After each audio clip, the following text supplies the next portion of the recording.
ఒక ఇల్లు కట్టడము అంటే డబ్బులు ఎక్స్ట్రానే ఉంచుకోవాలన్నా సరిపోతాయని అస్సలు అనుకోకండి. ఎందుకంటే ఇంటి నిర్మాణంలో చాలా ఖర్చులుంటాయి. పునాదుల నుండి బేస్మెంట్ నుండి ఇల్లు కట్టి ప్లాస్టరింగ్ చేసి పీఓపీ లప్పం ఇవన్నీ కంప్లీట్ అయ్యే వరకు మీరు ఇంట్లోకి పోయే వరకు ప్రతీదీ ఖర్చుతోనే కూడుకొని ఉంటదన్న. సో, ఇంటి నిర్మాణం స్టార్ట్ చేసినప్పుడు డబ్బులు మాత్రం చాలా జాగ్రత్త ఖర్చు చేయండి. అలాగే ఒక 2, 3 లక్షలు ఎక్స్‌ట్రానే ఉంచుకోండన్న. అది మన సేఫ్టీకి చాలా బెటర్‌గా నేను చెప్పగలుగుతున్నా. హాయ్ అన్న, గుడ్ ఈవినింగ్. పనైతే అయిపోయింది. జస్ట్ ఇప్పుడే వచ్చిన.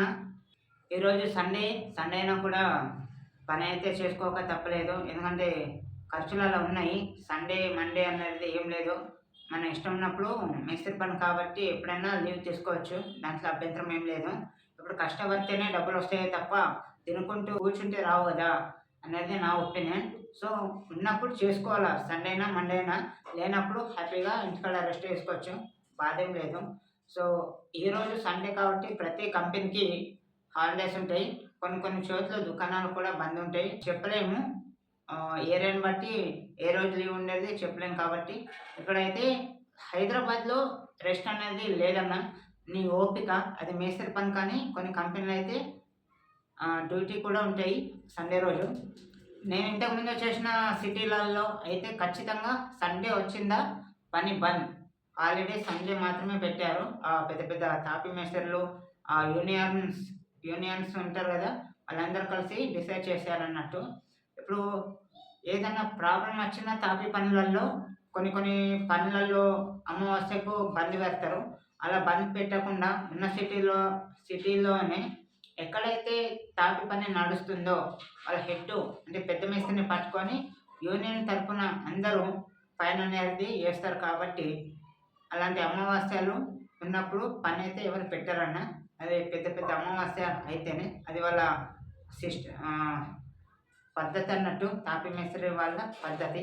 సో, ఈరోజు నేను చెప్పేది ఏంటంటే ఒక ఇంటిని గూల్పేసినాం.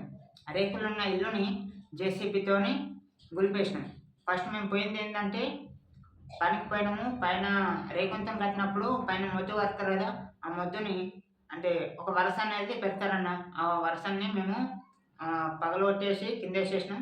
తర్వాత ఒక్కొక్క రేకుని సిమెంట్ రేకది.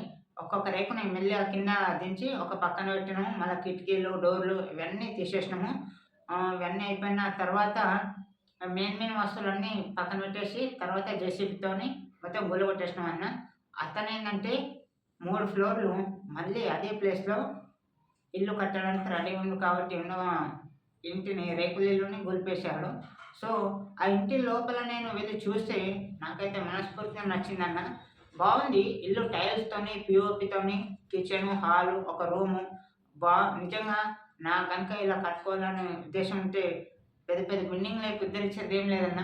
సింపుల్‌గా మంచి లుక్ ఉన్న రేకుల షెడ్ మాత్రమే నేను కట్టుకోగలుగుతా ఇంటిని. అంతకుమించి వేరే ఉద్దేశం ఉండదు. సో, ఈరోజు చెప్పేదేంటంటే ఆ పనైతే అయిపోయిందన్న. ఆ పనైతే ఈరోజు మేము చేసినాము. సో, ఆ జేసీబీ ఇగ మొత్తం గూలగొట్టి తుక్కు చేసింది. అలా గూలగొట్టే సమయంలో నాకు కొద్దిగా బాధ అనిపించిందన్న. నిజానికి ఒక ఇష్టం ప్రేమతో కట్టుకున్న ఇంటిని గూల్పాలి అంటే ఎవరికైనా బాధనే ఉంటది. కానీ బాధ నుండి కొద్దిగా తప్పించుకోవాలంటే నెక్స్ట్ అంతకు మించిన ఒక లెవెల్‌లో ఇల్లు కట్టగలుగుతున్న 15 సంవత్సరాలు అయిందటన్న ఆ ఇంటి నిర్మాణం స్టార్ట్ చేసి. అయితే 15 సంవత్సరాలు అలాగే ఉన్నారు. ఇప్పుడు ఆ ఇంటిని గూల్పేసి మళ్ళా 3 ఫ్లోర్‌లు అదే ప్లేస్‌లో వేస్తున్నారట. కట్టడం జరుగుతుందట. ఎంతైనా డబ్బులు చాలా కష్టమన్న. ఒక ఇంటి నిర్మాణం స్టార్ట్ చేసినామంటే ఒక 5, 6 లక్షలు ఎక్స్ట్రా ఉంచుకోవాలే తప్ప అప్పు చేస్తామో, తిప్పలు పడతామో గానీ 2, 3 లక్షలు ఎక్స్ట్రానే ఉంచుకోవాలా. తక్కువ కాకుండా చూసుకోవాలన్న.